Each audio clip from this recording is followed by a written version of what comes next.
Okay, come and stage our very last comic for tonight. I think a few of you people may be here to see her. A big round of applause for Miss Rachel Burch.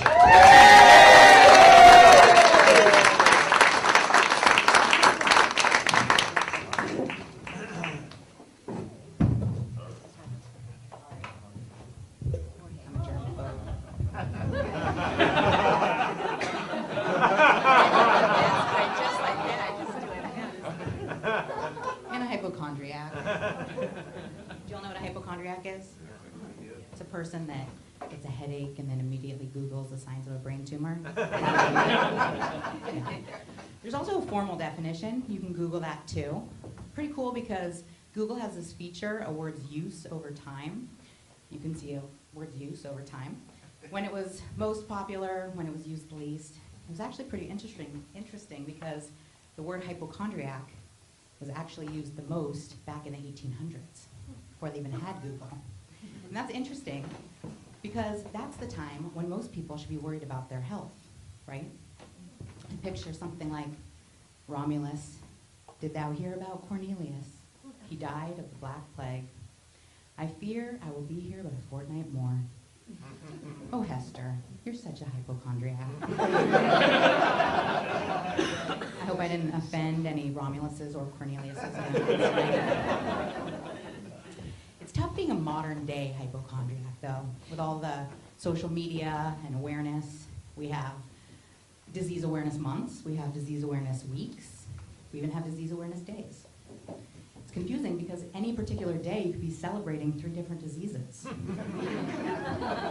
I was just on Facebook the other day and I saw that April is actually Cesarean Awareness Month. I didn't even know that was a disease. I've had 2.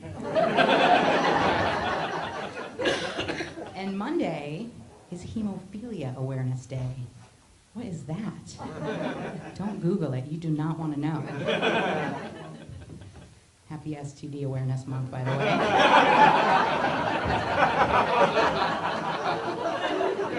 So as a result of all this awareness, I spend the majority of my time in 3 places: Google, WebMD, and the doctor's office. You would think I would enjoy my visits to the doctor's office where they tell me that there's nothing actually physically wrong with me, right? But going to the doctor's office is actually very disturbing. I mean, how do they start every visit? With a scale, right? Am I the only person that uses the number that the nurse starts the scale at as a determination of how good I'm looking? You know, like there's a difference in the skip in your step if she starts at 100 or 150 or 200. If I was a nurse, I'd start everybody at 50 and be like, whoa, you look good. Where are you hiding all that? You don't weigh 50? Another part of my least favorite parts of the visit is when they tell you when you should worry. You know, they say, no, you're fine, but if you start to develop a rash or a fever, you should probably come back in. And I'm like, what are we worried about, Doc? Don't keep me in suspense. Tell me, is the Black Plague going around? I actually had a doctor one time tell me that my tonsils were so swollen that they were almost touching. And then she says, you probably won't have to call 911. But if you find that you're having trouble breathing, then you should call 911. And then she says, do you know what it feels like to have trouble breathing? And I'm like, yeah, I'm not an idiot. But then later that night, as I'm trying to fall asleep, I think maybe I don't know what it feels like to have trouble breathing. Why would she ask me that? Am I having trouble breathing now? So now I start all my visits with, shh, before you say anything, I'm a hypochondriac.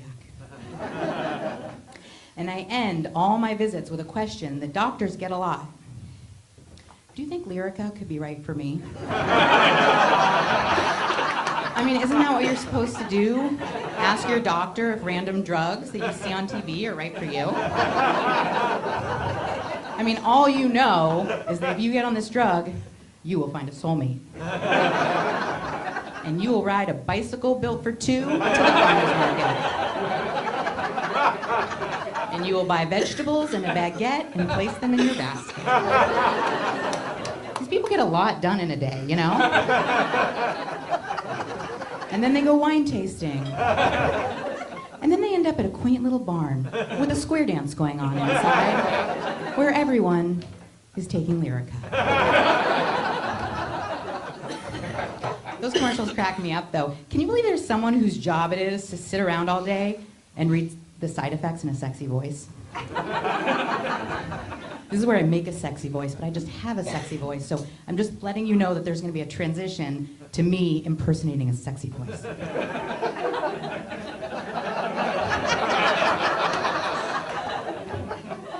Pradaxa can cause serious, sometimes fatal bleeding. Side effects may include nausea, headaches, episodes of uncontrollable laughing or crying, anal bleeding, and swelling of the tongue or throat. But seriously, what is in this drug that causes uncontrollable laughing and anal bleeding? You're literally laughing your ass off. Thank you. So, trying to stay away from side effects, I asked my therapist, what can I do to deal with my anxiety? And she tells me, get a hobby. So, I decided to think of the most relaxing hobby that I could think of. Stand-up comedy. It's very relaxing.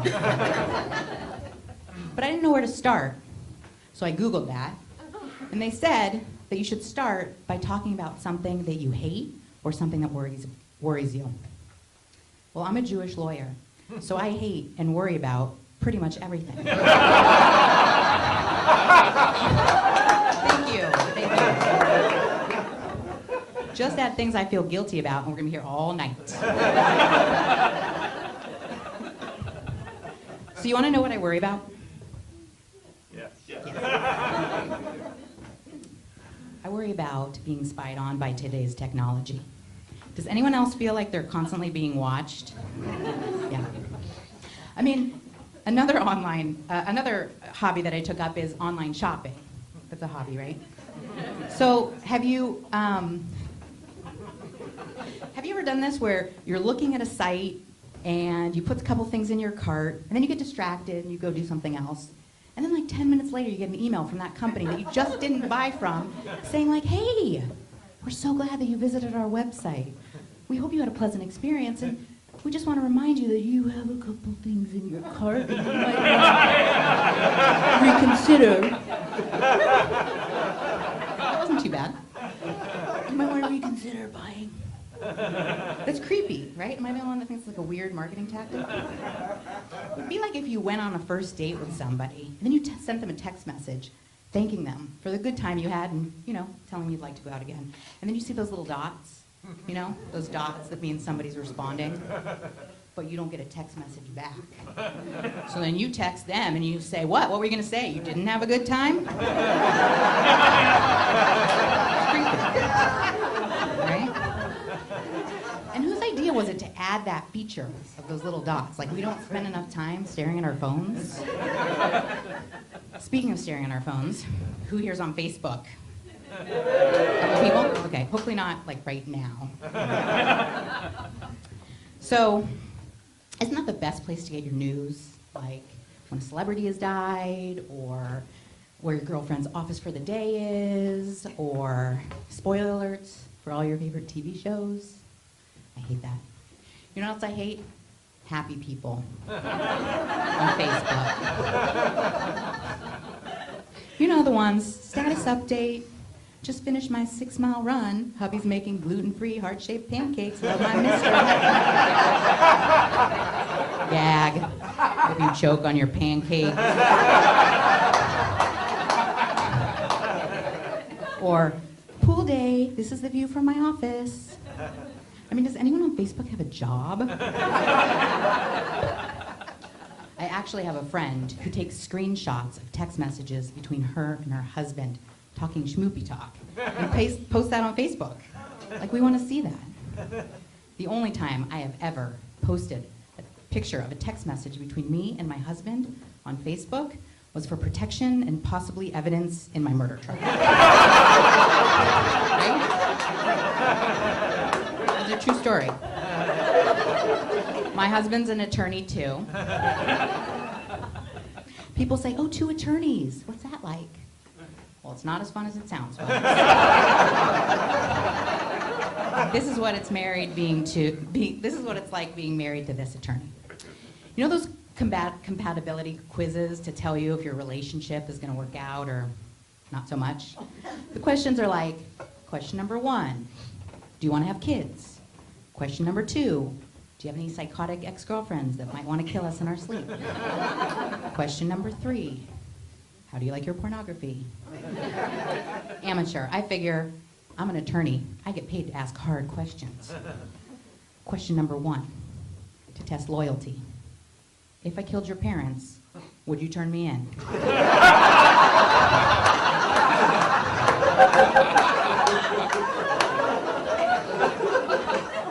Question number 2.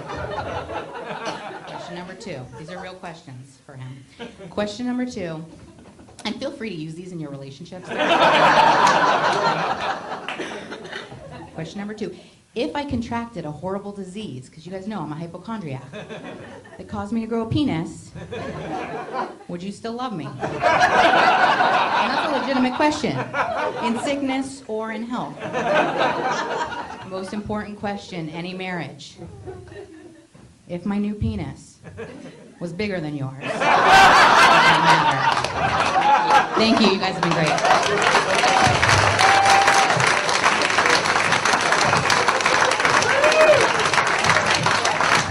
Rachel Burch.